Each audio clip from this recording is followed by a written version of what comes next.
ನನಗೆ ಚಿಕ್ಕ ವಯಸ್ಸಿಂದನೂ ನಮ್ಮ ಮನೆಯಲ್ಲಿ ನಮ್ಮ ತಂದೆ ಸಿಕ್ಕಾಪಟ್ಟೆ ಫೆರೋಷಿಯಸ್ ರೀಡರ್ ಆಗಿದ್ರು. ತುಂಬ ಪುಸ್ತಕಗಳನ್ನು ಓದೋರು ನಮ್ಮ ತಂದೆಯವರು. ಆಮೇಲೆ ನಮ್ಮ ತಾಯಿ ನನ್ನನ್ನು ತುಂಬ ನಾಟಕಗಳಿಗೆ ಅಥವಾ ಏಕಪಾತ್ರ ಅಭಿನಯಕ್ಕೆ ಕಳಿಸೋರು. ಮತ್ತು ನಮ್ಮ ತಾತ ಒಬ್ಬರಿದ್ರು, ಎಚ್ ಸಿ ಸುಬ್ರಾವ್ ಅಂತ. ನೀವು ಜಯನಗರ 4th ಬ್ಲಾಕ್ ನೋಡಿದ್ರೆ ಅದರಲ್ಲಿ ವೆಂಕಿ ಅನ್ನೋ ಪಾತ್ರ ಮಾಡಿದ್ರು ಅವರು ನಮ್ಮ ತಾತ. ಅವರು ಸ್ಕೂಲ್ ಟೀಚರು. ಅವರು ನನಗೆ ತುಂಬ ನಾಟಕಗಳು, ರೇಡಿಯೋ ನಾಟಕಗಳೆಲ್ಲ ನನ್ನ ಕೈಲಿ ಮಾಡಿಸೋರು. ಇದೆಲ್ಲ ವಾತಾವರಣ ಹಿಂಗಿದ್ದರಿಂದ ನಾನು 6ನೇ ಕ್ಲಾಸಲ್ಲೇ ಬರಿತಾಯಿದ್ದೆ. ಬರೆದು ನಾಟಕಗಳನ್ನ ಅಥವಾ ಚಿಕ್ಕ ಚಿಕ್ಕ ಸ್ಕಿಟ್ನೆಲ್ಲ ನಾನೇ ಡೈರೆಕ್ಟ್ ಮಾಡ್ತಾಯಿದ್ದೆ. ಅವಾಗೇನು ಡೈರೆಕ್ಷನ್ ಅಂದರೆ ಏನೋ ಒಂದು ಗೊತ್ತಿರಲಿಲ್ಲ. ಸ್ಕೂಲ್ಗೇನೋ ಮಾಡಬೇಕು ಅಂತ ಬರೆದು ಮಾಡ್ತಾಯಿದ್ದೆ. ಸಿನಿಮಾ ನನ್ನ ಆಯ್ಕೆ ಯಾವತ್ತೂ ಆಗಿರಲಿಲ್ಲ. ನಾನು ಇದನ್ನು ಕಂಟಿನ್ಯೂಸ್ ಆಗಿ ಮಾಡ್ತಾಯಿದ್ದೆ. ಅಂದರೆ ನನಗೇನೋ ಬರೆಯೋದು, ಮಾತಾಡೋದು ಅಥವಾ ಏನೋ ಡ್ಯಾನ್ಸ್ ಮಾಡೋದು ಅದೆಲ್ಲ ನನಗೆ ತುಂಬ ಈಸಿ ಅನಿಸೋದು.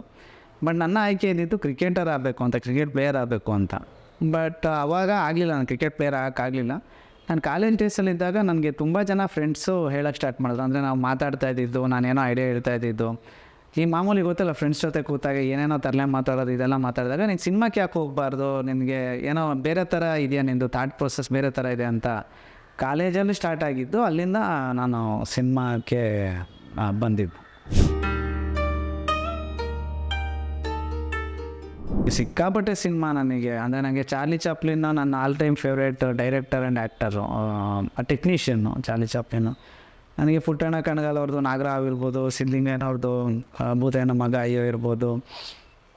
ಆಮೇಲೆ ನನಗೆ ಉಪೇಂದ್ರ ಭಯಂಕರ ಇಷ್ಟ ಆಯಿತು. ಉಪೇಂದ್ರ ಅವ್ರದ್ದು ಉಷ್ ಪಿಕ್ಚರ್ ನನಗೆ ಸಿಕ್ಕಾಪಟ್ಟೆ, ಅದ್ರ ಸ್ಕ್ರೀನ್ ಪ್ಲೇ ನನಗೆ ಸಿಕ್ಕಾಪಟ್ಟೆ ಇಷ್ಟ.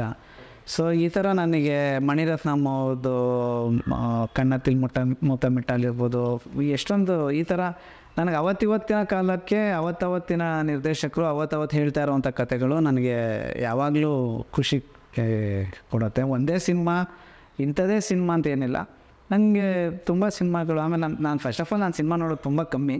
ಬಟ್ ನಾನು ನೋಡಿರೋ ಸಿನಿಮಾ ಎಲ್ಲ ನಂಗೆ ತುಂಬ ಖುಷಿ ಕೊಟ್ಟಿದೆ ಮತ್ತು ಮಜಾ ಕೊಟ್ಟಿದೆ. ಮತ್ತು ನಿರ್ದೇಶಕರುಗಳು ಇನ್ಸ್ಪೈರ್ ಮಾಡಿದ್ದಾರೆ ಸಿಕ್ಕಾಪಟ್ಟೆ. ರಾಜ್ಕುಮಾರ್ ಇರಾನಿ ಅವರಾಗಿರ್ಬೋದು, ನಂಗೆ ತುಂಬ ಇನ್ಸ್ಪೈರ್ ಮಾಡಿದ್ದಾರೆ. ಸಿನಿಮಾ ನೋಡೋದಕ್ಕೂ ಮತ್ತು ಪುಸ್ತಕ ಓದೋದಕ್ಕೂ ಡಿಫ್ರೆನ್ಸ್ ಏನಂದರೆ, ಸಿನಿಮಾ ನೋಡೋದ್ರಿಂದ ನೀವು ಟೆಕ್ನಿಕಲಿ ಸ್ಟ್ರಾಂಗ್ ಆಗ್ಬೋದು. ಅಂದರೆ ಬೇರೆ ಬೇರೆ ಏನು ಟೆಕ್ನಾಲಜಿ ಯೂಸ್ ಮಾಡಿದ್ದಾರೆ, ಎಡಿಟಿಂಗ್ ಪ್ಯಾಟರ್ನ್ ಏನಿದೆ, ಬ್ಯಾಕ್ಗ್ರೌಂಡ್ ಸ್ಕೋರ್ ಯಾವ ಥರ ಪ್ಲ್ಯಾನ್ ಮಾಡಿದ್ದಾರೆ, ಸೌಂಡ್ ಡಿಸೈನ್ ಯಾವ ಥರ ಪ್ಲ್ಯಾನ್ ಮಾಡಿದ್ದಾರೆ, ಕತೆ ಹೇಳೋ ರೀತಿ ಯಾವ ಥರ ಇದೆ, ಅಥವಾ ಲೈಟಿಂಗ್ ಹೆಂಗಿದೆ, ಆರ್ಟ್ ಡಿಪಾರ್ಟ್ಮೆಂಟ್ದು ಏನು ಕೆಲಸಗಳು ಮಾಡಿದ್ದಾರೆ, ಈ ಆ್ಯಂಗಲ್ಗಳೆಲ್ಲ ನೀವು ನೋಡೋದ್ರಿಂದ ಕಲಿಬೋದು. ಆದರೆ ನೀವು ಸಿನಿಮಾ ಬರೀಬೇಕು ಅಂದರೆ ನೀವು ಓದಲೇಬೇಕು. ಸಿನಿಮಾ ಓದೋದ್ರಿಂದ ಮಾತ್ರ ಸಿನಿಮಾ ಬರೆಯೋಕ್ಕೆ ಸಾಧ್ಯ. ಸಿನಿಮಾ ನೋಡೋದ್ರಿಂದ ಸಿನಿಮಾ ಬರೆಯೋಕ್ಕೆ ಸಾಧ್ಯನೇ ಇಲ್ಲ. ಸಿನಿಮಾ ಓದಬೇಕು, ಪುಸ್ತಕಗಳು ಓದೋದ್ರಿಂದ ಮಾತ್ರ ಕಥೆಗಳು ಬರೆಯೋಕ್ಕೆ ಸಾಧ್ಯ. ಸೊ ನಿಮ್ಮದೇ ಆದಂಥ ಹೊಸ ಪಾತ್ರಗಳು ಸೃಷ್ಟಿಯಾಗತ್ತೆ. ಅದನ್ನು ನೀವು ಟೆಕ್ನಿಕಲ್ಲಾಗಿ ಬೇರೆಯವರು ಯಾವ ಥರ ಎಕ್ಸಿಕ್ಯೂಟ್ ಮಾಡ್ತಾಯಿದ್ದಾರೆ ಆ ಟೆಕ್ನಿಕಾಲಿಟೀಸಿಗೆ ನೀವು ಅದನ್ನು ಕೂರಿಸ್ಬೋದು. ಬಿಟ್ಟರೆ ನೀವು ಒಂದು ಫಾರಿನ್ ಫಿಲಮ್ ನೋಡಿ ಅದೇ ಥರ ಸಿನಿಮಾ ಮಾಡ್ತೀನಿ ಅಂದರೆ ಅದಕ್ಕೂ ನಿಮಗೂ ಏನೋ ಅಂಥ ಡಿಫ್ರೆನ್ಸ್ ಇರೋಲ್ಲ. ಸೊ ನಾನು ಯಾವಾಗಲೂ ಸಿನಿಮಾ ಬರೀತೀರಾ ಅಂದರೆ ನಾನು ಓದಿ ಫಸ್ಟು ಅಂತಲೇ ಹೇಳೋದು. ಓದಿ ಆಮೇಲೆ ಬರೀರಿ. ನೀವು ಮಾಡ್ತೀರಾ ಅನ್ನೋಂಗಿದ್ರೆ ನೋಡಿ, ನೀವು ಆ್ಯಸ್ ಎ ಟೆಕ್ನಿಷಿಯನ್ನು ಟೆಕ್ನಿಕಲ್ಲಾಗಿ ಮಾಡ್ತೀರಾ ಅನ್ನೋಂಗಿದ್ರೆ ಸಿನಿಮಾಗಳನ್ನು ನೋಡಿ ಇವತ್ತೇನು ಟೆಕ್ನಾಲಜಿ ಇದೆ ಅದನ್ನು ರೂಢಿಸ್ಕೊಡಿ. ಬಟ್ ಬರೀಬೇಕು ಅಂದರೆ ಸಿನಿಮಾ ಓದಬೇಕು. ನೀವು ಪುಸ್ತಕಗಳು ಓದೋದ್ರಿಂದನೇ ಸಿನಿಮಾ ಬರೆಯೋಕ್ಕೆ ಸಾಧ್ಯ. ಅದು ಏನೇ, ಅದು ಉದ್ಯೋಗ ಆಗಿರ್ಬೋದು, ರಾಜಕೀಯ ಆಗಿರ್ಬೋದು, ಏನೇ ಆಗಿರ್ಬೋದು, ಅದು ಯಾವತ್ತಿದ್ರೂ ಅದು ನನ್ನ ಪ್ರಕಾರ ಸಿನಿಮಾ ಒಂದು ಪರ್ಫಾರ್ಮಿಂಗ್ ಆರ್ಟ್ಸ್ ಅಷ್ಟೇ. ಅದಾದರೆ ಕಲೆಕ್ಟಿವ್ ಆರ್ಟ್ಸ್. ನಿಮಗೆ ಇನ್ಯಾವ ಕ್ಷೇತ್ರದಲ್ಲೂ ಸಿನಿಮಾ ಅಷ್ಟು ದೊಡ್ಡ ಕಲೆಕ್ಟಿವ್ ಆಫ್ ಆರ್ಟ್ಸ್ ಇಲ್ಲ. ಅಂದರೆ ನಿಮಗೆ ಸಿನಿಮಾದಲ್ಲಿ ಸಂಗೀತ ಇದೆ, ಸಾಹಿತ್ಯ ಇದೆ, ನೃತ್ಯ ಇದೆ, ಆ್ಯಕ್ಷನ್ ಇದೆ, ಎಡಿಟಿಂಗ್ ಇದೆ, ಮೇಕಪ್ ಇದೆ. ಸೊ ನಿಮ್ಗೆ ಎಲ್ಲ ಆರ್ಟು ಒಂದೇ ಕಡೆ ಇರೋ ಒಂದೇ ಒಂದು ಕಲೆ ಅಂದರೆ ಸಿನಿಮಾ ಮಾತ್ರ. ಸಿನಿಮಾ ಯಾವತ್ತಿದ್ರೂ ಆರ್ಟ್ ಅದು ಅದ್ರ ಮೇಲ್ಗಡೆ ನಿಮಗೆ ವ್ಯಾಪಾರ, ಅದ್ರ ಮೇಲ್ಗಡೆ ನಿಮಗೆ ಮಿಕ್ಕಿದ್ದೆಲ್ಲ. ಬಟ್ ಇವತ್ತು ಸ್ವಲ್ಪ ಸಿನಿಮಾ ವ್ಯಾಪಾರ ಮುನ್ನೆಲೆಗೆ ಬಂದು ಮಿಕ್ಕಿದ್ದೆಲ್ಲ ಸ್ವಲ್ಪ ಹಿನ್ನೆಲೆಯಲ್ಲಿದೆ. ಅದು ಅವತ್ತಿನ ಕಾಲಘಟ್ಟಕ್ಕೆ ಆ ಥರ ಅದೇನು ತಪ್ಪು ಸರಿ ಅಲ್ಲ. ಇವತ್ತು ಆ ಥರ ನಡೀತಾ ಇದೆ ಅಷ್ಟೇ. ಆಮೇಲೆ ಮತ್ತೆ ಅದು ಸರಿ, ಮತ್ತು ಅದು ಕಲೆಗೆ ಬಂದು ಕೂತ್ಕೊಳ್ಳುತ್ತೆ ಕೊನೆಗೆ. ನನ್ನ ಪ್ರಕಾರ ಒಳ್ಳೆಯ ಸಿನಿಮಾ ಕೆಟ್ಟ ಸಿನಿಮಾ ಅಂತಲೂ ಇಲ್ಲ. ಓಕೆನಾ? ಯಾರು ಕೆಟ್ಟ ಸಿನಿಮಾ ಮಾಡಬೇಕು ಅಂತ ಯಾರೂ ಸಿನಿಮಾ ಮಾಡಲ್ಲ. ಎಲ್ಲರೂ ಒಳ್ಳೆ ಸಿನಿಮಾ ಮಾಡಬೇಕು ಅಂತಲೇ ಮಾಡೋದು. ಅದು ಜನಕ್ಕೆ ಇಷ್ಟ ಆಗದೆ ಕೆಟ್ಟ ಸಿನಿಮಾ ಆಗತ್ತಷ್ಟೇ. ಅಂದರೆ ಇವಾಗ ನಾನು ಯಾವುದೋ ಸಿನಿಮಾ ನೋಡಿದೆ ನನಗೆ ಇಷ್ಟ ಆಗಲಿಲ್ಲ ಅಂದರೆ ನನ್ನ ಪ್ರಕಾರ ಅದು ಕೆಟ್ಟ ಸಿನಿಮಾ ಅನ್ನೋದು ಬಿಟ್ಟರೆ, ಕೆಟ್ಟ ಸಿನಿಮಾ ಮಾಡಬೇಕು ಅಂತ ನಾನು ನೋಡಿರೋ ಪ್ರಕಾರ ಯಾರು ಕೆಟ್ಟ ಸಿನಿಮಾ ಅಂತ ಯಾರೂ ಮಾಡಬೇಕು ಅಂತಲೇ ಮಾಡಿಲ್ಲ. ಒಂದು ಗೊತ್ತಿರಲ್ಲ, ಲ್ಯಾಕ್ ಆಫ್ ನಾಲೆಡ್ಜಲ್ಲಿ ಅದು ಸಿನಿಮಾ ಕೆಟ್ಟೋಗುತ್ತೆ. ಅಥವಾ ಅದು ಎಕ್ಸ್ಪೀರಿಯೆನ್ಸ್ ಇಲ್ದಲೇ ಸಿನಿಮಾ ಕೆಟ್ಟೋಗುತ್ತೆ ಬಿಟ್ಟರೆ ಕೆಟ್ಟ ಸಿನಿಮಾ ಮಾಡಬೇಕು ಅಂತ ಯಾರೂ ಮಾಡಲ್ಲ. ಸಿನಿಮಾ ಈ ಸಿನಿಮಾ ಆದರೆ ಒಳ್ಳೆ ಸಿನಿಮಾ ಕೆಟ್ಟ ಸಿನಿಮಾ ಅಂತ ಏನಿರಲ್ಲ. ಸಿನಿಮಾ ಈ ಸಿನಿಮಾ. ಆಮೇಲೆ ನೀವು ಕೇಳಿದ್ರಲ್ಲ ಆರ್ಟು ಕಮರ್ಷಿಯಲ್ಲು ಅವೆಲ್ಲ ಅಂತ, ಮ್ಯಾಕ್ಸಿಮಮ್ ಜನಕ್ಕೆ ಯಾವ ಕಲೆ ರೀಚ್ ಆಗುತ್ತೆ ಅದು ಕಮರ್ಷಿಯಲ್ ಅಷ್ಟೇ. ಅದು ದುಡ್ಡು ಕಾಸು ಅಂತಲ್ಲ. ತುಂಬ ಜನಕ್ಕೆ ನಾವೇನೋ ಮಾಡಿರೋದು ಸಾರಾಸಟ್ಟಾಗಿ ಇಷ್ಟ ಆಗ್ತಾಯಿದೆ ಅಂದರೆ ಅದು ಕಮರ್ಷಿಯಲ್ಲು. ನಮ್ಮಂಥ ಕೆಲವು ಮನಸ್ಥಿತಿಗಳಿಗೆ ಮಾತ್ರ ಇಷ್ಟ ಆಗುತ್ತೆ ಅಂದರೆ ಅದನ್ನು ಆರ್ಟು ಅಥವಾ ಇಂಡಿವಿಜುವಲ್ ಎಕ್ಸ್ಪ್ರೆಷನ್ ಅಂತ ಹೇಳ್ಬೋದು. ಸಿನಿಮಾ ನಾನು ಹೇಳ್ದಂಗೆ ಸಿನಿಮಾ ಅನ್ನೋದೊಂದು ಕಲೆ. ನೀವು ಚಿಕ್ಕ ವಯಸ್ಸಿಂದನೇ ನೀವು ಅದ್ರ ಜೊತೆ ಟ್ರಾವೆಲ್ ಮಾಡಬೇಕು. ನೀವು ಯಾವುದೇ ಆಗಲಿ, ನೀವು ಒಬ್ಬ ಕ್ರಿಕೆಟ್ ಪ್ಲೇಯರ್ ಆಗ್ತೀರಾ ಅಂದರೆ 6ನೇ ಕ್ಲಾಸ್ 7ನೇ ಕ್ಲಾಸಿಂದನೇ ನಿಮಗೆ ಟ್ರೈನಿಂಗ್ ಆಗ್ತಾರೆ. ನೀವು ಭರತನಾಟ್ಯ ಆಡೋರಿಗೆ 6ನೇ ಕ್ಲಾಸ್ 7ನೇ ಕ್ಲಾಸಿಂದನೇ ಟ್ರೈನಿಂಗ್ ಆಗ್ತಾರೆ. ಹಾಗೆ ಸಿನಿಮಾನ ಯಾರೂ ಆ ಥರ ಟ್ರೈನ್ ಆಗ್ತಾಯಿಲ್ಲ ಸಿನಿಮಾಗೆ. ಇಂಜಿನಿಯರಿಂಗ್ ಮುಗಿಸಿದ ಮೇಲೆ ಎಷ್ಟೋ ಜನಕ್ಕೆ ನಾನು ಸಿನಿಮಾ ಮೇಕರ್ ಆಗಬೇಕು ಅಂತ ಆಸೆ ಬರುತ್ತೆ, ಅಥವಾ ಎಷ್ಟೋ ಒಂದಷ್ಟು ದುಡ್ಡು ಮಾಡಿದ್ಮೇಲೆ ಯಾರಿಗೂ ಪ್ರೊಡ್ಯೂಸರ್ ಆಗಬೇಕು ಅಂತ ಆಸೆ ಬರುತ್ತೆ. ಸೊ ಸಿನಿಮಾ ಅನ್ನೋದು ನನ್ನ ಪ್ರಕಾರ ಒಂದೊಳ್ಳೆ ಕತೆ ಆಗಬೇಕು ಅಥವಾ ಒಂದೊಳ್ಳೆ ಸಿನಿಮಾ ಆಗಬೇಕು ಅಂದರೆ ಅದು ಚಿಕ್ಕ ವಯಸ್ಸಿಂದನೇ ಅದ್ರ ಜೊತೆ ಟ್ರಾವೆಲ್ ಆಗಬೇಕು. ಅಟ್ಲೀಸ್ಟು ನಾನು ತುಂಬ ಜನ ಕೇಳ್ತೀನಿ, ಸಿನಿಮಾಕ್ಕೆ ಹೋಗಬೇಕು ಅಂತ ಆಸೆ ಇರೋರು ಇಂಜಿನಿಯರಿಂಗ್ ಸೇರ್ಕೋಬೇಡಿ, ಅದು ಟೆಕ್ನಿಕಲ್ ಸ್ಟಡೀಸ್. ಅದು ಸಿನಿಮಾಗೆ ಹೋಗಬೇಕು ಅಂತಿರೋರು ಆರ್ಟ್ಸ್ ಓದಿ. ಸೊ ನಿಮಗಲ್ಲಿ ಭಾಷೆ ಗೊತ್ತಾಗತ್ತೆ, ಸಾಹಿತ್ಯ ಗೊತ್ತಾಗತ್ತೆ, ಆಮೇಲೆ ನಿಮಗೆ ಇತಿಹಾಸ ಗೊತ್ತಾಗತ್ತೆ. ಆರ್ಟ್ಸ್ ಓದೋದ್ರಿಂದ ನಿಮಗೆ ಸಿನಿಮಾಗಳು ಬರೆಯೋದು, ಸಿನಿಮಾಗಳ ಬಗ್ಗೆ ಯೋಚನೆ ಮಾಡೋದು, ಯೋಚನೆ ಮಾಡೋದು ಈಸಿ. ನೀವು ಟೆಕ್ನಿಕಲ್ಲಾಗಿ 16-18ನೇ ವಯಸ್ಸು ತನಕ ಟೆಕ್ನಿಕಲ್ಲಾಗಿ ನಿಮ್ಮ ಬ್ರೈನ್ ವರ್ಕ್ ಆಗ್ತಾ ಇರುತ್ತೆ. ಅಂದರೆ A+B=A+B² ವರ್ಕ್ ಆಗ್ತಾ ಇರುತ್ತೆ. ನಿಮಗೆ ಆರ್ಟಿಗೆ ತಕ್ಷಣ ತಿರುಗಲ್ಲ. ನೀವು ಹಬ್ಬ ಅಂದರೆ ಎಡಿಟಿಂಗ್ ಚೆನ್ನಾಗಿ ಮಾಡ್ಬೋದು, ಸಿನಿಮಾಟೋಗ್ರಫಿ ಚೆನ್ನಾಗಿ ಮಾಡ್ಬೋದು, ಬಿಟ್ಟರೆ ಒಂದು ಭಾವನೆ ಇಟ್ಕೊಂಡು ಜನ ಸಮೂಹ ಇಟ್ಕೊಂಡು ಒಂದು ಕತೆ ಬರೀತೀನಿ ಅಂದರೆ ಕಷ್ಟ ಆಗ್ಬಿಡುತ್ತೆ. ಸೊ ನಾನು ತುಂಬ ಜನ ಕೇಳೋದು, ಸಿನಿಮಾಕ್ಕೆ ಹೋಗಬೇಕು ಅಂದರೆ ಇಡೀ ಜರ್ನಿ ಅದ್ರ ಕಡೆನೇ ಮಾಡಿ, ಆವಾಗ ಮಾತ್ರ ನಿಮಗೆ ಸಿನಿಮಾ ಹೊಲಿಯೋಕ್ಕಾಗೋದು. ಇವತ್ತು ಯಾಕೆ ತುಂಬ ಸಿನಿಮಾಗಳು ಜನಕ್ಕೆ ಹತ್ತಿರ ಆಗ್ತಾಯಿಲ್ಲ ಅಂದರೆ ಟೆಕ್ನಿಕಲಿ ಸ್ಟ್ರಾಂಗ್ ಇರುತ್ತೆ ಸಿನಿಮಾಗಳು, ಎಮೋಷನಲಿ ಸ್ಟ್ರಾಂಗ್ ಇರೋಲ್ಲ. ಯಾಕೆ ಎಮೋಷನಲಿ ಸ್ಟ್ರಾಂಗ್ ಇರೋಲ್ಲ ಅಂದರೆ ಜನದ ಎಮೋಷನ್ ಏನು ಅಂತ ಮೇಕರ್ಸ್ಗಾಗಲಿ ರೈಟರ್ಸ್ಗಾಗಲಿ ಗೊತ್ತಿಲ್ಲ. ತುಂಬ ಜನಕ್ಕೆ ಅದೊಂದು ಪ್ರಾಬ್ಲಮ್ ಇದೆ. ಇವತ್ತು ಎಲ್ಲ ಮೈಕ್ರೋ ಫ್ಯಾಮಿಲಿ ಥರ ಅಪ್ಪ ಅಮ್ಮ ಮಕ್ಕಳು 3 ಜನ ಇರ್ತಾರೆ ಮನೆಯಲ್ಲಿ. ಅವರಿಗೆ ಒಂದು ಸಂಸಾರ ಅಥವಾ ಒಂದು ಸಮಾಜ, ಒಂದು ಸಿಸ್ಟಮ್ಮು, ಅದರದ್ದು ನಾಲೆಡ್ಜ್ ತುಂಬ ಕಮ್ಮಿ ಆಗ್ತಾಯಿದೆ ಬರ್ತಾ. ಸೊ ಸಿನಿಮಾ ಅನ್ನೋದು ಒಂದು ವಾಸ್ಟ್ ನಾಲೆಡ್ಜ್ ಇರಬೇಕು. ಅಂದರೆ ಡೈರೆಕ್ಟರ್ಗೆ ಮತ್ತು ರೈಟರ್ಗೆ ತುಂಬ ನಾಲೆಡ್ಜ್ ಇರಬೇಕಾಗಿರುವಂಥ ಜಾಗ ಇದು. ನೀವು ಸುಮ್ಮನೆ ಯಾವುದೋ ಒಂದು 4 ಪಿಕ್ಚರ್ ನೋಡಿ ಸಿನಿಮಾ ಡೈರೆಕ್ಟರ್ ಆಗ್ತೀನಿ ಅನ್ನೋದು, ಅಥವಾ ಯಾವುದೋ 4 ಕತೆ ಓದಿ ಸಿನಿಮಾ ರೈಟರ್ ಆಗ್ತೀನಿ ಅಂದರೆ ಆಗಲ್ಲ. ಇಡೀ ಜೀವನ ಓದ್ಕೋಬೇಕು, ಮತ್ತು ಎಷ್ಟಾಗುತ್ತೋ ಅಷ್ಟು ಪುಸ್ತಕಗಳು ಓದ್ಕೋಬೇಕು, ಅದರಿಂದ ಮಾತ್ರ ಆಗೋದು. ಸೊ ತುಂಬ ವಾಸ್ಟ್ ಇರೋದ್ರಿಂದ ತುಂಬ ವರ್ಷದ್ದು ಶ್ರಮ ಬೇಕು ಸಿನಿಮಾ ಮೇಕರ್ಸ್ ಆಗೋಕ್ಕೆ. 3 ವರ್ಷ 5 ವರ್ಷದಲ್ಲೆಲ್ಲ ಮಾಡೋದು ಒಂದು ಪಿಕ್ಚರ್ 2 ಪಿಕ್ಚರ್ ಚೆನ್ನಾಗಿ ಮಾಡ್ಬೋದು, ಬಿಟ್ಟರೆ ತುಂಬ ಸಿನಿಮಾಗಳು ತುಂಬ ಚೆನ್ನಾಗಿ ಮಾಡಬೇಕು ಅಂದರೆ ನಿಮಗೆ ತುಂಬ ವಾಸ್ಟ್ ಎಕ್ಸ್ಪೀರಿಯೆನ್ಸ್ ಇರಬೇಕು. ಫಾರ್ ಎಕ್ಸಾಂಪಲ್ ಹಂಸಲೇಖ ಸರ್ ಅಂದರೆ ಅವ್ರಿಗಿರೋಷ್ಟು ವಾಸ್ಟ್ ನಾಲೆಡ್ಜು, ಅದಕ್ಕೆ ಅವ್ರು ಅಷ್ಟು ಹಾಡುಗಳು ಬರೆದಿದ್ದಾರೆ. ಆ ಪ್ರತಿ ಹಾಡಲ್ಲೂ ಅಷ್ಟು ವೆರೈಟಿ ಇದೆ. ಯಾಕೆ ಅಂದರೆ ಅವ್ರೇನು ತುಂಬ ಓದ್ಬಿಟ್ಟಿದ್ದಾರೆ ಅಥವಾ ಇದಿದೆ ಅಂತಲ್ಲ, ಅವರು ಜೀವನ ಅನುಭವ ಅಷ್ಟು ದೊಡ್ಡದಾಗಿದೆ. ಸೊ ಹಾಗೆ ಹಳೆಯ ನಿರ್ದೇಶಕರುಗಳದ್ದು ಅಷ್ಟು ಅನುಭವ. ಎಲ್ಲ ನಿರ್ದೇಶಕರುಗಳು 30-40 ಪಿಕ್ಚರು ಬೆಸ್ಟ್ ಪಿಕ್ಚರ್ಗಳೇ ಮಾಡಿದ್ದಾರೆ. ಏನು ಚಿಕ್ಕ 1-2 ಪಿಕ್ಚರು 5 ಪಿಕ್ಚರ್ ಮಾಡಿಲ್ಲ. ಮಿನಿಮಮ್ ಒಂದು 15-16 ಒಳ್ಳೆ ಪಿಕ್ಚರ್ಗಳು ಮಾಡಿದ್ದಾರೆ. ಅವ್ರದ್ದು ನಾಲೆಡ್ಜ್ ಅಷ್ಟಿದೆ. ಸೊ ಇವತ್ತಿರೋರಿಗೆ ಸ್ವಲ್ಪ ನಾಲೆಡ್ಜ್ ಕಮ್ಮಿ ಇದೆ. ಅದ್ರ ಕಡೆ ಎಲ್ಲರೂ ನಾವು ಸ್ವಲ್ಪ ಯೋಚನೆ ಮಾಡಬೇಕು, ನನ್ನನ್ನು ಸೇರಿಸಿ. ಖಂಡಿತ ಸಿನಿಮಾ ತುಂಬ ಸ್ಟ್ರಾಂಗ್ ಮೀಡಿಯಾ. ಅಂದರೆ ಈಗ ಟೆಕ್ನಾಲಜಿ ಇಂಪ್ರೂವ್ ಆದಂಗೆ ಏನಾಗ್ತಾಯಿದೆ ಅಂದರೆ, ನೀವು ಬರೀ ಸಿನಿಮಾ ಒಂದೇ ವಿಷುವಲ್ ಮೀಡಿಯಾ ಆಗಿ ಉಳಿದಿಲ್ಲ. ಇವತ್ತು ನಿಮಗೆ ಇನ್ಸ್ಟಾಗ್ರಾಮು ವಿಷುವಲ್ ಮೀಡಿಯಾ ಆಗಿದೆ, ಫೇಸ್ಬುಕ್ಕು ವಿಷುವಲ್ ಮೀಡಿಯಾ ಆಗಿದೆ, ಯೂಟ್ಯೂಬು ವಿಷುವಲ್ ಮೀಡಿಯಾ ಆಗಿದೆ, ಟಿ ವಿನೂ ವಿಷುವಲ್ ಮೀಡಿಯಾ ಆಗಿದೆ, ಆಮೇಲೆ ಸಿನಿಮಾನೂ ವಿಷುವಲ್ ಮೀಡಿಯಾ ಆಗಿದೆ. ಸೊ ನಿಮಗೆ ಬರೀ ಸಿನಿಮಾಯಿಂದ ಇಂಪ್ಯಾಕ್ಟು ಮುಂಚೆ ಇತ್ತು. ಸಿನಿಮಾ ಒಂದೇ ವಿಷುವಲ್ ಮೀಡಿಯಾ ಆಗಿದ್ದಾಗ ಬರೀ ಪೇಪರು ಮ್ಯಾಗ್ಝಿನ್ಸು ಓದೋ ಕಾಲದಲ್ಲಿ ಸಿನಿಮಾ ಒಂದೇ ವಿಷುವಲ್ ಮೀಡಿಯಾ ಆಗಿತ್ತು. ಬಟ್ ಇವತ್ತು ಹಂಗಿಲ್ಲ. ಇವತ್ತು ನಾನು ಹೇಳ್ದಂಗೆ ಪ್ರತಿಯೊಬ್ಬರು ಕೈಯಲ್ಲೂ ವಿಷುವಲ್ ಮೀಡಿಯಾನೇ ಇಟ್ಕೊಂಡು ಓಡಾಡ್ತಾ ಇದ್ದಾರೆ. ಅವ್ರು ನೋಡ್ತಾರೆ ಏನೇನೋ. ಸೊ ಸಿನಿಮಾ ವಿಷುವಲ್ ಮೀಡಿಯಾ ಆಗಿ ಉಳಿದಿದೆ, ಬಟ್ ಅದು ಒಂದೇ ವಿಷುವಲ್ ಮೀಡಿಯಾ ಅಲ್ಲ. ದೊಡ್ಡ ಸ್ಕ್ರೀನು ಅಥವಾ ತುಂಬ ಜನ ಒಂದೇ ಸಲ ಇಂಪ್ಯಾಕ್ಟ್ ಮಾಡೋವಂಥ ಶಕ್ತಿ ಅದೊಂದು ಸಿನಿಮಾಕ್ಕಿದೆ ಅಷ್ಟೇ. ಅದು ತುಂಬ ಇಂಪಾರ್ಟೆಂಟು. ಅಂದರೆ ನೀವು ಮೊಬೈಲ್ ಆಗಲಿ ಟಿ ವಿ ಆಗಲಿ ಬೆರಳಿಕೆಯಷ್ಟು ಜನನ ನೀವು ಇನ್ಫ್ಲುಯೆನ್ಸ್ ಮಾಡ್ಬೋದು, ಅಥವಾ ಬೆರಳಿಕೆಯಷ್ಟು ಜನನ ನೀವು ಬದಲಾಯಿಸ್ಬೋದು. ಬಟ್ ಇವತ್ತಿಗೂ ಸಿನಿಮಾಗೆ ಒಂದೇ ಶಕ್ತಿ ಇರೋದೇನೆಂದರೆ ಒಂದು ಸಲಿಗೆ ಒಂದು 500-600 ಜನಕ್ಕೆ ಒಂದೇ ಥರ ಇಂಪ್ಯಾಕ್ಟ್ ಮಾಡೋಂಥ ಶಕ್ತಿ ಸಿನಿಮಾಗೆ ಒಂದಕ್ಕಿದೆ. ಸೊ ಅದನ್ನು ನಾವು ಉಳಿಸ್ಕೋಬೇಕು. ಅದು ತುಂಬ ದೊಡ್ಡ ಶಕ್ತಿ ಸಿನಿಮಾ ಯಾವಾಗ್ಲೂ. ಸೊ ಇಷ್ಟು ವಿಜುವಲ್ ಮೀಡಿಯಾಗಳ ಮಧ್ಯೆ ಅದನ್ನು ನಾವು ಇನ್ನೂ ಉಳಿಸ್ಕೊಳ್ಳೋದ್ರ ಕಡೆ ಯೋಚನೆ ಮಾಡಬೇಕು. ಇನ್ನೂ ಎಷ್ಟು ಸ್ಟ್ರಾಂಗಾಗಿ ಅದನ್ನು ಯೂಸ್ ಮಾಡ್ಕೋಬೋದು ಅನ್ನೋದು ಯೋಚನೆ ಮಾಡಬೇಕಷ್ಟೆ. ಅದೇ ಹೇಳಿದ್ನಲ್ಲ, ಕೊರತೆ ಅನ್ನೋದಕ್ಕಿಂತ ಎಲ್ಲರಿಗೂ ಸಿನಿಮಾ ಮಾಡಬೇಕು ಅಂತ ಇಷ್ಟ, ಬಟ್ ಅದ್ರ ಕಡೆ ವ್ಯವಸಾಯ ಮಾಡೋಕ್ಕೆ ಯಾರಿಗೂ ಗೊತ್ತಾಗ್ತಾ ಇಲ್ಲ ಏನು ಮಾಡಬೇಕು ಅಂತ. ನಾಟ್ ಓನ್ಲಿ ಕನ್ನಡ ಫಿಲಮ್ ಇಂಡಸ್ಟ್ರಿಯಲ್ಲಿ ರೈಟರ್ಸ್ ಸಮಸ್ಯೆ ಇದೆ ಅಂತಲ್ಲ, ತುಂಬ ಇಂಡಸ್ಟ್ರಿಯಲ್ ರೈಟರ್ಸ್ ಸಮಸ್ಯೆ ಇದೆ. ಯಾಕೆಂದರೆ ಮಕ್ಕಳುಗಳು ಇವತ್ತು ಓದಬೇಕಾದ್ರೇ ಇಂಗ್ಲೀಷ್ ಮೀಡಿಯಮಲ್ಲಿ ಓದೋಕ್ಕೆ ಸ್ಟಾರ್ಟ್ ಮಾಡ್ತಾರೆ. ಅವ್ರ ಯೋಚನೆಗಳೆಲ್ಲ ಭಾಷೆಯ ಬೇರೆ ಯೋಚನೆಗಳು ಬರುತ್ತೆ. ಅಂದರೆ ನೀವು ಕನ್ನಡ ಮೀಡಿಯಮಲ್ಲಿ ಓದೋಕ್ಕೂ ಇಂಗ್ಲೀಷ್ ಮೀಡಿಯಮಲ್ಲಿ ಓದೋಕ್ಕೂ ತುಂಬ ಡಿಫ್ರೆನ್ಸ್ ಇದೆ.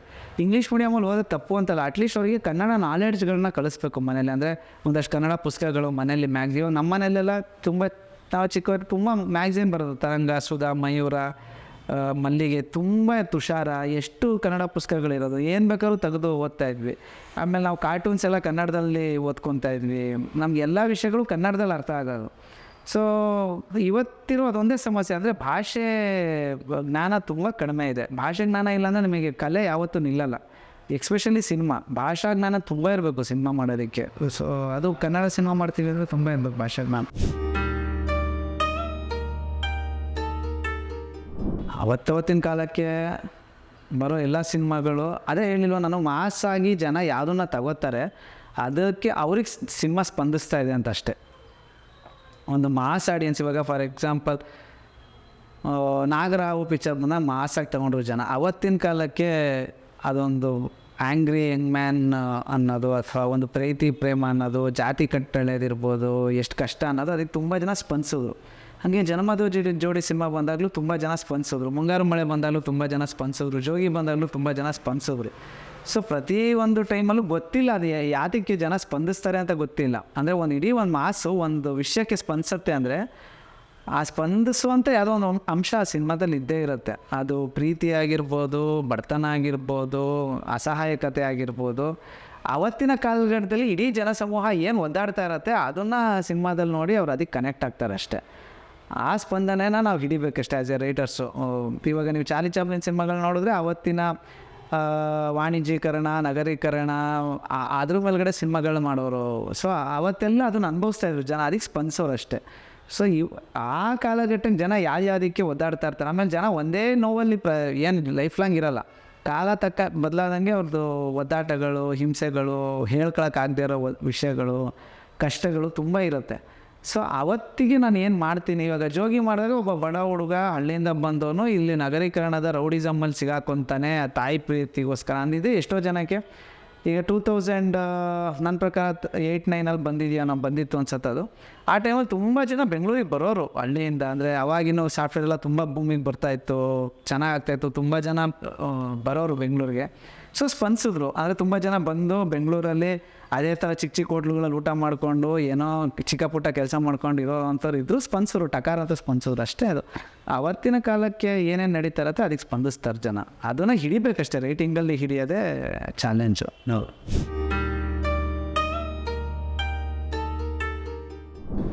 ಇಲ್ಲ OTT ಸಿನಿಮಾ ಏನಾಗುತ್ತೆ ಅಂದರೆ, ನಿಮಗೆ ಥಿಯೇಟ್ರಿಕಲ್ ಸಿನಿಮಾದಲ್ಲಿ ಒಬ್ಬ ಟೆಕ್ನಿಷಿಯನ್ಸ್ಗೆ ಒಂದು ರಿಸಲ್ಟ್ ಸಿಗುತ್ತೆ. ಅಂದರೆ ಎಕ್ಸ್ಪೆಷಲಿ ರೈಟರ್ಸ್ ಆ್ಯಂಡ್ ಡೈರೆಕ್ಟರ್ಸ್ಗೆ ಅಥವಾ ಮ್ಯೂಸಿಷಿಯನ್ಸ್ಗೆ ತಾವು ಮಾಡಿರೋ ಕೆಲಸಕ್ಕೆ ಜನ ಹೆಂಗೆ ಸ್ಪಂದಿಸ್ತಾ ಇದ್ದಾರೆ ಅನ್ನೋದು ಒಂದು ರಿಸಲ್ಟ್ ಸಿಗುತ್ತೆ. OTTಲಿ ಆಗ್ತಾರೋ ಒಂದು ಸಮಸ್ಯೆ ಏನಂದರೆ, ಜನ ಹೆಂಗೆ ಸ್ಪಂದಿಸ್ತಾ ಇದ್ದಾರೆ ಅಂತ ಗೊತ್ತಾಗಲ್ಲ. ಅಂದರೆ ನಿಮ್ಗೆ ಕ್ಲೋಸ್ ಇರೋರು ಮೆಸೇಜ್ ಮಾಡ್ತಾರೆ ಅಥವಾ ತಿಳಿಸ್ತಾರೆ ಸಿನಿಮಾ ಚೆನ್ನಾಗಿದೆ ಚೆನ್ನಾಗಿಲ್ಲ ಅಂತ. ಅದು ನಿಮ್ಮ ಆಬ್ಸೆನ್ಸಲ್ಲಿ. ನಿಮ್ಮ ಪ್ರೆಸೆನ್ಸಲ್ಲಿ ಅವ್ರು ಸಿನಿಮಾ ನೋಡಬೇಕಾದ್ರೆ ಎಲ್ಲಿ ಬೇಜಾರಾದರು, ಎಲ್ಲಿ ಮೊಬೈಲ್ ಎತ್ಕೊಂಡ್ರು, ಅಥವಾ ಎಲ್ಲಿ ಆಚೆ ಎದ್ದೋದ್ರು, ಎಲ್ಲಿ ತೂಕಡಿಸಿದ್ರು, ನಾನು ಮಾಡಿರೋ ಕೆಲಸ ಎಲ್ಲಿ ವೀಕ್ ಇದೆ ಅಂತ ಯಾವ ಟೆಕ್ನಿಷಿಯನ್ಸ್ಗೂ ಗೊತ್ತಾಗಲ್ಲ. ಅದು ಸ್ವಲ್ಪ ಕಷ್ಟ ಇದೆ. ಬಟ್ OTTದು ಒಂದು ಪ್ಲಸ್ ಪಾಯಿಂಟ್ ಏನಂದರೆ, ತುಂಬ ಜನಕ್ಕೆ ರೀಚ್ ಆಗುತ್ತೆ. ಅದು ಇವತ್ತಿರೋ ಟೆಕ್ನಾಲಜಿ ಇದಕ್ಕೆ ತುಂಬ ಜನಕ್ಕೆ ರೀಚ್ ಆಗುತ್ತೆ. ತುಂಬ ಜನಕ್ಕೆ ನೀವು ಮಾಡಿರೋ ಕೆಲಸ ಗೊತ್ತಾಗುತ್ತೆ. ಪಾಸಿಟಿವ್ ಇದೆ, ನೆಗೆಟಿವ್ ಇದೆ. ಅದನ್ನು ನಾವು ಹೆಂಗೆ ಅದನ್ನು ಯೂಸ್ ಮಾಡ್ಕೊತೀವಿ ಅನ್ನೋದ್ರ ಮೇಲೆ. ನೀವು ಶಾರ್ಟ್ ಫಿಲಮ್ಸ್ಗಳು ಮಾಡೋದೆ ನಾನು ಮಾಡ್ತಾಯಿದ್ದಿದ್ದೆ, ನನಗೆ ಸಿನಿಮಾ ಮಾಡೋಕ್ಕೆ ಬರುತ್ತಾ ಇಲ್ವಾ, ಅಥವಾ ನನಗೆ ಕತೆ ಕ್ಯಾಮ್ರಾದಲ್ಲಿ ನನಗೆ ಕತೆ ಹೇಳೋಕ್ಕೆ ಬರುತ್ತಾ ಇಲ್ವಾ ಅಂತ ನಾನು ನನ್ನನ್ನೇ ಎಕ್ಸಾಮಿನ್ ಮಾಡ್ಕೊಳ್ಳೋಕ್ಕೋಸ್ಕರ ಶಾರ್ಟ್ ಫಿಲಮ್ ಮಾಡ್ತಾಯಿದ್ದೆ. ಈಗ ಶಾರ್ಟ್ ಫಿಲಮ್ ಮಾಡಿ ಏನೋ ಒಂದು ವರ್ಲ್ಡ್ ಫೇಮಸ್ ಆಗ್ತೀವಿ ಅನ್ನೋ ಮನಸ್ಥಿತಿಯಿಂದ ಫಸ್ಟ್ ಆಚೆ ಬರಬೇಕು. ಶಾರ್ಟ್ ಫಿಲಮ್ಸ್ ಏನಕ್ಕೆ ಮಾಡಬೇಕು ಅಂದರೆ, ಒಂದು 5 ನಿಮಿಷದಲ್ಲಿ 10 ನಿಮಿಷದಲ್ಲಿ 20 ನಿಮಿಷದಲ್ಲಿ ಕ್ಯಾಮ್ರಾದಲ್ಲಿ ನನಗೆ ಕತೆ ಹೇಳೋಕ್ಕೆ ಬರುತ್ತೆ, ನಾನು ಚೆನ್ನಾಗಿ ಕತೆ ಹೇಳಬಲ್ನ ಅನ್ನೋ ಒಂದೇ ಕಾರಣಕ್ಕೆ ಶಾರ್ಟ್ ಫಿಲ್ಮ್ಸ್ ಮಾಡಬೇಕು. ಅದು ಒಂಥರ ಹೋಮ್ ವರ್ಕ್ ಥರ. ಅದು ಅದಕ್ಕೆ ಪ್ರೊಡ್ಯೂಸರ್ ಹಿಡಿಯ ದುಡ್ಡು ಹಾಕ್ಸು, ಅದಕ್ಕೆ ಟೈಮ್ ವೇಸ್ಟ್ ಮಾಡೋ, ಅದಕ್ಕೆ ಓಡಾಡೋ, ಅದೆಲ್ಲ ಏನು ಸಮಸ್ಯೆ ಇಲ್ಲ. ಯಾಕಂದರೆ ಇವತ್ತು ಎಲ್ಲರ ಹತ್ರನೂ ಒಳ್ಳೊಳ್ಳೆ ಕ್ಯಾಮ್ರಾಗಳಿರುತ್ತೆ, ಜಾಗಗಳಿದೆ. ನನ್ನ ಪ್ರಕಾರ ಫಿಲಮ್ ಮೇಕರ್ಸ್ ಆಗಬೇಕು ಅಂತ ಬರೋರು ತುಂಬ ಓದಬೇಕು, ಅಷ್ಟೇ ಜಾಸ್ತಿ ಶಾರ್ಟ್ ಫಿಲ್ಮ್ಸ್ ಮಾಡಬೇಕು. 5, 6, 7 ಶಾರ್ಟ್ ಫಿಲ್ಮ್ಸ್ ಮಾಡಿದಷ್ಟು ಅವ್ರಿಗೆ ಗಟ್ಟಿ ಆಗ್ತಾರೆ. ಅಂದರೆ ಕ್ಯಾಮ್ರಾದಲ್ಲಿ ಸಿನಿಮಾ ಹೇಳೋದು ಹೆಂಗೆ, ಕತೆ ಹೇಳೋದು ಹೆಂಗೆ ಅನ್ನೋದು. ಸೊ ಆ ಥರ ಸ್ವಲ್ಪ ಜಾಸ್ತಿ ಕೆಲಸ ಮಾಡಿದ್ರೆ ಒಳ್ಳೇದು. ನನಗೆ ಏನು ಪುಟ್ಟಣ ಕಣಗಾಲ್ ಅವ್ರ ಸಿನಿಮಾಗಳು ತುಂಬ ಆ ವಿಷಯವಾಗಿ ತುಂಬ ಮಾತಾಡೋರು ಅವರು, ಸೂಕ್ಷ್ಮತೆ ಬಗ್ಗೆ. ಆಮೇಲೆ ಇವತ್ತಿಗೂ ನಿಮಗೆ ವುಮನ್ ಓರಿಯೆಂಟೆಡ್ ಸಿನಿಮಾಗಳು ಬರುತ್ತೆ. ಅಂದರೆ ನಿಮಗೆ ಕಹಾನಿ ಇರ್ಬೋದು, ಇತ್ತೀಚೆಗೆ ರೀಸೆಂಟ್ ಟೈಮ್ಸಲ್ಲೂ ಬಂತು ತುಂಬ.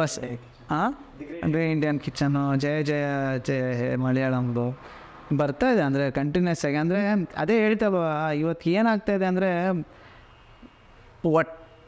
ಎಲ್ಲರದು ನಿಮಗೆ ಮನಸ್ಥಿತಿ ಅರ್ಥ ಆಗಬೇಕು ಅಂದರೆ ತುಂಬ ಜನ ಜೊತೆ ಜೀವನ ಮಾಡಬೇಕು. ನಿಮಗೆ ಒಂದು ಹೆಣ್ಣಿಂದು ಏನೋ ಮನಸ್ಥಿತಿ ಅರ್ಥ ಆಗಬೇಕು ಅಂದರೆ ನಿಮ್ಮ ಸುತ್ತಮುತ್ತ ಆ ಥರದ್ದು ಏನೋ ಇಂಪ್ಯಾಕ್ಟ್ಫುಲ್ ಆಗುವಂಥ ವಿಷಯಗಳು ನಡೀತಾ ಇರಬೇಕು.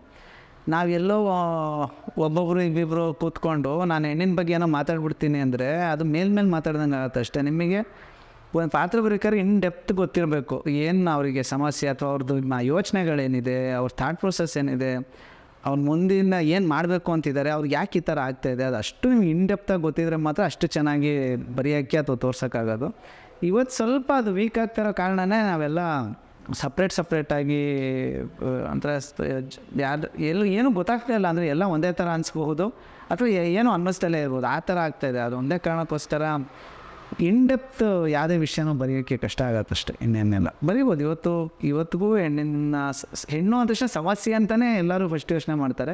ಹಂಗೆ ಯೋಚನೆ ಮಾಡೋವಂಥ ಅವಶ್ಯಕತೆ ಏನಿಲ್ಲ. ಅವ್ರದ್ದು ಬೇರೆ ಬೇರೆ ಥಾಟ್ ಪ್ರೊಸೆಸ್ ಇದೆ. ಇವಾಗ ಕಲ್ಪನಾ ಚಾವ್ಲಾ ಥರದ್ದು ಅವರು ಇದ್ದಾರೆ, ಸಾನಿಯಾ ಮಿರ್ಜಾದವ್ರದ್ದು ಇದ್ದಾರೆ. ಸೊ ಈ ಥರ ತುಂಬ ಜನ ಚೆನ್ನಾಗಿರೋರು ಅಥವಾ ಇನ್ಫ್ಲೂಯೆನ್ಸ್ ಮಾಡಿರೋರು ಎಷ್ಟೊಂದು ಜನ ಇದ್ದಾರಲ್ಲ, ಆ ಥರನೂ ಯೋಚನೆ ಮಾಡ್ಬೋದು. ಬರೀ ಸಮಸ್ಯೆ ಅಂತ ಏನಿಲ್ಲ. ಸೊ ತುಂಬ ಸಾಧನೆ ಮಾಡಿರೋರು ಇದ್ದಾರೆ. ಆ ಸಾಧನೆ ಮಾಡೋಕ್ಕೆ ಏನೇನೆಲ್ಲ ಶ್ರಮ ವಹಿಸಿದ್ದಾರೆ ಅನ್ನೋದನ್ನು ನಾವು ಯೋಚನೆ ಮಾಡಿ ಸಿನಿಮಾಗಳು ಮಾಡ್ಬೋದು. ಆಮೇಲೆ ಇಡೀ ಸಂಸಾರ, ಇವಾಗ ನಾನೇ ಎಷ್ಟೊಂದು ಜನ ನೋಡಿದ್ದೀನಿ, ಬೆಳಗ್ಗೆ ಅಡುಗೆ ಮಾಡಿಟ್ಟು ಕೆಲಸಕ್ಕೆ ಹೋಗಿ ಬರೋರು ಹೆಣ್ಮಕ್ಳು ಇವತ್ತಿಗೂ ತುಂಬ ಜನ ಇದ್ದಾರೆ. ಗಾರ್ಮೆಂಟ್ಸ್ಗಳಲ್ಲಿ ಒದ್ದಾಡ್ಕೊಂಡು ಕೆಲಸ ಮಾಡೋರು ಇವತ್ತಿಗೂ ತುಂಬ ಜನ ಇದ್ದಾರೆ. ಆ ಥರ ಸಮಸ್ಯೆ ಅಂದರೆ ಗಂಡಸ್ರಿಗೂ ಸಮಸ್ಯೆ ಇರುತ್ತೆ, ಹೆಂಗಸ್ರಿಗೂ ಸಮಸ್ಯೆ ಇರುತ್ತೆ. ಹೆಣ್ಣು ಅಂತ ಬರೀ ಸಮಸ್ಯೆ ಅಂತಲ್ಲ, ಅವರ ಭಾವನೆಗಳು ನಮಗಿಂತ ಬೇರೆ ಥರ ಇರುತ್ತೆ. ಆ ಭಾವನೆಗಳು ಏನು ಅಂತ ನಮಗೆ ಗೊತ್ತಿರಲ್ಲ. ಅದು ತಿಳ್ಕೊಳ್ಳೋದಕ್ಕೆ ನಾವು ಒಂದಷ್ಟು ಸಮಾಜದ ಒಳಗಡೆ ಜೀವನ ಮಾಡಬೇಕಾಗತ್ತೆ. ಆವಾಗ ಮಾತ್ರ ನಮಗೆ ವಿಷಯಗಳು ಗೊತ್ತಾಗಲ್ಲ. ಈಗ ಅನ್ಲಾಕ್ ರಾಘವ ಅಂತ ಒಂದು ಸಿನಿಮಾ ಬರೆದಿದ್ದೀನಿ. ಅದು ದೀಪಕ್ ಮದನಾಳಿ ಅಂತ ಡೈರೆಕ್ಟ್ ಮಾಡಿದ್ದಾರೆ. ಮಿಲಿಂದ್ ಅಂತ ಹೊಸ ಹುಡುಗ, ಮಂಜುನಾಥ್ ಅಂತ ನಿರ್ಮಾಪಕರು ಎಲ್ಲ ಸೇರ್ಕೊಂಡು ಮಾಡಿದ್ದೀವಿ ಟೀಮಾಗಿ. ಅದ್ರ ಪೋಸ್ಟ್ ಪ್ರೊಡಕ್ಷನ್ ನಡೀತಾ ಇದೆ. ನಂದು ಡೈರೆಕ್ಷನ್ದು ಇವಾಗ ರೈಟಿಂಗ್ ಪ್ರೊಸೆಸ್ಸಲ್ಲಿದೆ. ಇನ್ನೊಂದು ಸ್ವಲ್ಪ ದಿವಸದಲ್ಲಿ ಅದು ಅನೌನ್ಸ್ಮೆಂಟ್ ಎಲ್ಲ ಶುರುವಾಗುತ್ತೆ. ನೋಡೋಣ ಏನಾಗುತ್ತೆ. ಇಲ್ಲ, ನಾನು ಯಾವತ್ತಿಗೂ ಅವಾರ್ಡಿಗೆ ಸಿನಿಮಾ ಮಾಡ್ದೋನೇ ಅಲ್ಲ. ಅಂದರೆ ನನಗೆ ನ್ಯಾಷನಲ್ ಅವಾರ್ಡ್ ಬರುತ್ತೆ, ಸ್ಟೇಟ್ ಅವಾರ್ಡ್ ಬರುತ್ತೆ ಅಂತ ತಲೆಯಲ್ಲಿ ಇಟ್ಕೊಂಡು ಸಿನಿಮಾ ಮಾಡ್ದೋನೇ ಅಲ್ಲ. ನಾನು ಯಾವಾಗಲೂ ಸಿನಿಮಾ ಬರೆಯೋಕ್ಕೆ ಕೂತ್ಕೊಂಡ್ರೆ ನಂದು ಒಂದೇ ಥಾಟ್ ಪ್ರೊಸೆಸ್ ಏನಂದರೆ, ಈ ಸಿನಿಮಾನ ನಾನು ಎಷ್ಟು ಜನಕ್ಕೆ ರೀಚ್ ಮಾಡಿಸ್ಬೋದು. ಇವಾಗ ಈ ಸೀನ್ ಬರಿತಾ ಇದ್ದೀನಿ ಅಂದರೆ ಇದು ಎಷ್ಟು ಜನಕ್ಕೆ ಕನೆಕ್ಟ್ ಆಗುತ್ತೆ, ಇದರಲ್ಲಿ ಕನೆಕ್ಟ್ ಆಗುವಂಥ ವಿಷಯ ಏನಿದೆ, ಎಲ್ಲ ಪ್ರಪಂಚದ ಮೂಲೆಯಲ್ಲಿರೋ ಜನದ್ದು ಇದು ಎಮೋಷನ್ಸ್, ಇದು ಟ್ರಾವೆಲ್ ಆಗ್ತಾ ಇದೆಯಾ, ಇದೇ ಎಮೋಷನ್ಸ್ ಇದೆಯಾ ಎಲ್ಲರದೂ ಅನ್ನೋದು ಅಷ್ಟೇ ನಾನು ತಲೆಯಲ್ಲಿ ಇಟ್ಕೊಂಡು ಬರೆಯೋದು. ಅದೊಂದು ತಲೆಯಲ್ಲಿ ಇಟ್ಕೊಂಡು ಬರ್ತೀನಿ. ಇನ್ನೊಂದು, ನಾನು ಈ ಸಿನಿಮಾಕ್ಕೆ ಎಷ್ಟು ದುಡ್ಡನ್ನು ಹಾಕ್ತಾಯಿದ್ದೀನಿ, ಅಷ್ಟು ದುಡ್ಡನ್ನು ನಾನು ತೆಗಿಬೋದಾ ಈ ಸಿನಿಮಾದಲ್ಲಿ, ವ್ಯಾವಹಾರಿಕವಾಗಿ ತೆಗಿಬೋದಾ ಅನ್ನೋದು. ಅದು ಎರಡೇ ಯೋಚನೆ. ನನ್ನ ಕಲೆ ಮತ್ತು ವ್ಯವಹಾರ ಅದು ಎರಡನ್ನೂ ಮಾತ್ರ ಇಟ್ಕೊಂಡು ಮಾಡ್ತೀನಿ. ಸೊ ಕೆಲಸ ನೋಡಿ ಅದು ಅವಾರ್ಡ್ಗಳು ಬಂದಿದೆ. ಅದು ನಂದೊಬ್ಬನದು ಶ್ರಮ ಅಲ್ಲ, ಅದು ಇಡೀ ತಂಡದ ಶ್ರಮ ಇರುತ್ತೆ.